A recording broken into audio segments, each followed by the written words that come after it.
زندگی ایک قیمتی تحفہ ہے جو ہمیں اللہ تبارک و تعالی نے عطا کیا ہے، اور اس زندگی کا ہر لمحہ ہماری ترقی، کامیابی اور آخرت کی تیاری کا ذریعہ بن سکتا ہے۔ وقت ایک ایسا خزانہ ہے جو ہر شخص کو برابر ملتا ہے، لیکن اس کا استعمال ہر کسی کی کامیابی یا ناکامی کا تعین کرتا ہے۔ وقت کی اہمیت کو سمجھنا۔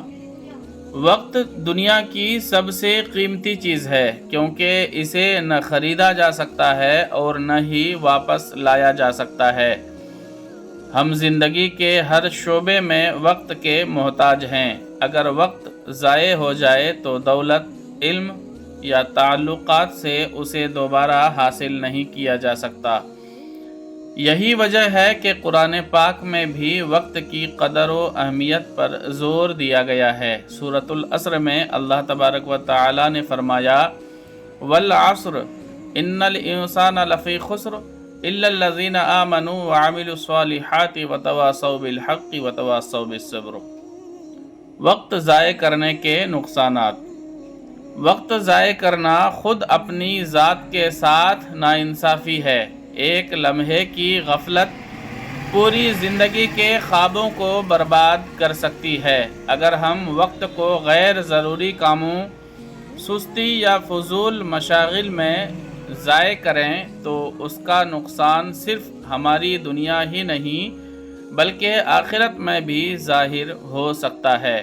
کامیاب انسان وہ ہے جو وقت کی قدر کرتا ہے اور ہر لمحے کو بہتر انداز میں استعمال کر سکتا ہے۔ وقت کا بہترین استعمال۔ نمبر 1، منصوبہ بندی۔ وقت کو ضائع ہونے سے بچانے کے لیے دن بھر کے کاموں کی منصوبہ بندی کریں۔ نمبر 2، ترجیح دینا۔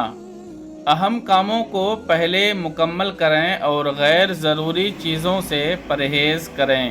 نمبر 3، مطالعہ اور علم حاصل کرنا۔ وقت کا بہترین مصرف وہ ہے جو آپ کی شخصیت اور علم کو بہتر کرے۔ نمبر 4، عبادت اور ذکر۔ دنیاوی کاموں کے ساتھ ساتھ اپنے وقت کا ایک حصہ عبادت اور اللہ کے ذکر کے لیے خاص کریں۔ نمبر 5، خدمت خلق۔ دوسروں کے لیے نفع مند بنیں اور اپنی زندگی میں مثبت اثرات پیدا کریں۔ وقت کی قدر کرنے والے عظیم لوگ۔ دنیا کے ہر کامیاب انسان نے وقت کی قدر کو سمجھا اور اپنی زندگی میں اس کا بہترین استعمال کیا۔ زندگی کا ہر لمحہ قیمتی ہے۔ جو وقت ضائع ہو جائے وہ دوبارہ نہیں آتا۔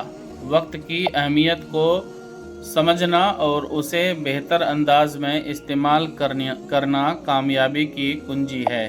ہمیں چاہیے کہ ہم اپنی زندگی کے ہر لمحے کو مقصدیت کے ساتھ گزاریں تاکہ ہم دنیا اور آخرت دونوں میں کامیابی حاصل کر سکیں۔ یاد رکھیں، وقت صرف ایک اثاثہ نہیں بلکہ ایک امتحان بھی ہے، اور اس کا صحیح استعمال ہمیں اللہ تعالیٰ کے قریب لے جاتا ہے۔